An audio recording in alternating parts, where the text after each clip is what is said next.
Hello and welcome back to my YouTube channel. तो आज इस वीडियो में हम बॉटनी के अंदर एसेंशियल एलिमेंट्स को पढ़ रहे हैं। तो सबसे फर्स्ट इसमें हम जानेंगे कि एसेंशियल एलिमेंट्स क्या होते हैं और उसके बाद हम देखेंगे criteria for essentiality.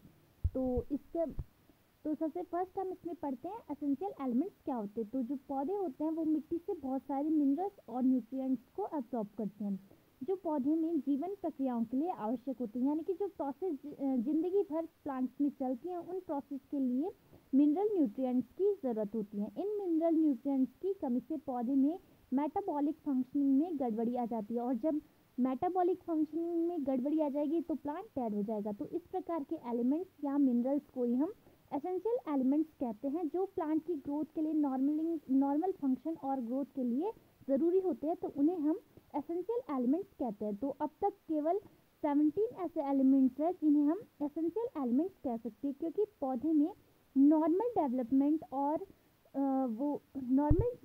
In 17 elements की ज़रूरत होती है। तो इन 17 एलिमेंट्स को पहले क्राइटेरिया रखा जाता है कि अगर ये इन क्राइटेरिया पे खड़े उतरते तो ही इन्हें एसेंशियल एलिमेंट्स कहते हैं। तो इसके लिए क्राइटेरिया जो है वो सबसे फर्स्ट है कि यदि कोई एलिमेंट एसेंशियल एलिमेंट्स कहा जा रहा है तो यह सबसे ज़रूरी है कि वो एलिमेंट प्लांट की नॉर्मल ग्रोथ और रिप्रोडक्शन को सपोर्ट करे। यानी इस एलिमेंट के बिना प्लांट अपनी लाइफ साइकिल को पूरा नहीं कर पाएगा। तो एसेंशियल एलिमेंट वही होता है अगर हम उस प्लांट को वो एसेंशियल एलिमेंट नहीं दे रहे हैं तो प्लांट में नॉर्मल फंक्शनिंग नहीं होगी, नॉर्मल ग्रोथ नहीं होगी और उसमें रिप्रोडक्शन नहीं होगा। रिप्रोडक्शन नहीं होगा तो नई प्रोजेनी नहीं बनेगी और लाइफ साइकिल कंप्लीट नहीं होगी।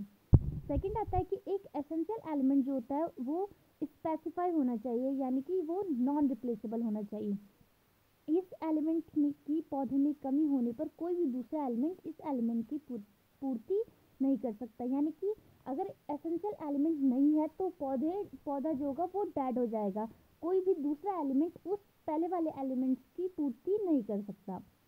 थर्ड आता है इसमें कि एक एसेंशियल एलिमेंट में ये ज़रूरी है कि वो प्लांट के मेटाबॉलिज्म में डायरेक्टली इन्वॉल्व हो। इसके अलावा लास्ट है इसमें कि एसेंशियल एलिमेंट्स जो होती है उनकी कमी से पौधे में डिफिशियंसी सिम्टम्स दिखने लगते हैं जो एलिमेंट सप्लाई करने पर ठीक होते हैं। यानी कि जब हम एसेंशियल एलिमेंट्स को किसी भी प्लांट में नहीं देते, यानी कि अगर किसी प्लांट को एसेंशियल एलिमेंट्स नहीं मिल रहे हैं जो उसकी नॉर्मल फंक्शनिंग ग्रोथ और रिप्रोडक्शन के लिए ज़रूरी हैं तो ऐसे में वो प्लांट खराब होना स्टार्ट हो जाते हैं। तो उसमें कुछ सिम्टम्स दिखने लगते हैं। लेकिन अगर हम उन्हें उस एलिमेंट को दोबारा से प्लांट को दोबारा से दे दें तो वो प्लांट दोबारा ग्रोथ करने लग जाए तो ऐसे एलिमेंट्स को हम एसेंशियल एलिमेंट्स कहते हैं। एसेंशियल एलिमेंट जो होते हैं वो 17 होते हैं, ये हम पहले पढ़ चुके हैं। लेकिन जो एसेंशियल एलिमेंट होते हैं उन्हें इस क्राइटेरिया की बेसिस पे 2 पार्ट में डिवाइड किया गया है।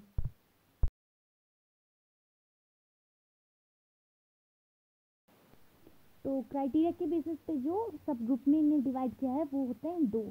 एक होता है मैक्रोन्यूट्रिएंट्स और दूसरा होता है माइक्रोन्यूट्रिएंट्स। तो सबसे फर्स्ट इसमें हम पढ़ेंगे मैक्रोन्यूट्रिएंट्स को और उसके बाद हम इसमें पढ़ेंगे माइक्रोन्यूट्रिएंट्स को। तो जो मैक्रोन्यूट्रिएंट्स होते हैं वो प्लांट टिश्यू में लार्ज अमाउंट में मिलते हैं, यानी कि सबसे ज़्यादा अमाउंट में मैक्रोन्यूट्रिएंट्स ही मिलते हैं, इसलिए हम इन्हें मैक्रोन्यूट्रिएंट्स कहते हैं। माइक्रो मतलब कम और मैक्रो मतलब ज़्यादा।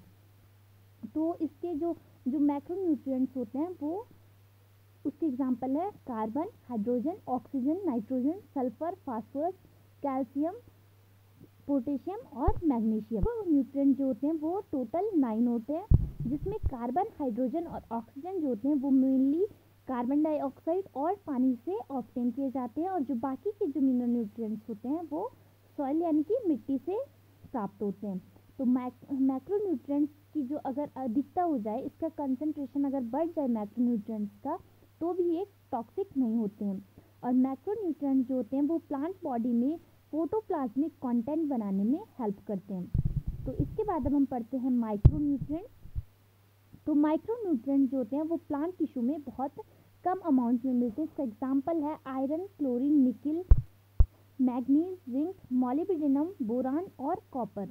तो जो माइक्रोन्यूट्रिएंट्स होते हैं वो उनकी जो अगर कंसंट्रेशन इंक्रीज हो जाए तो ये टॉक्सिक होने लगते हैं। और जो माइक्रोन्यूट्रिएंट्स होते हैं वो एज अ कोफैक्टर वर्क करते हैं।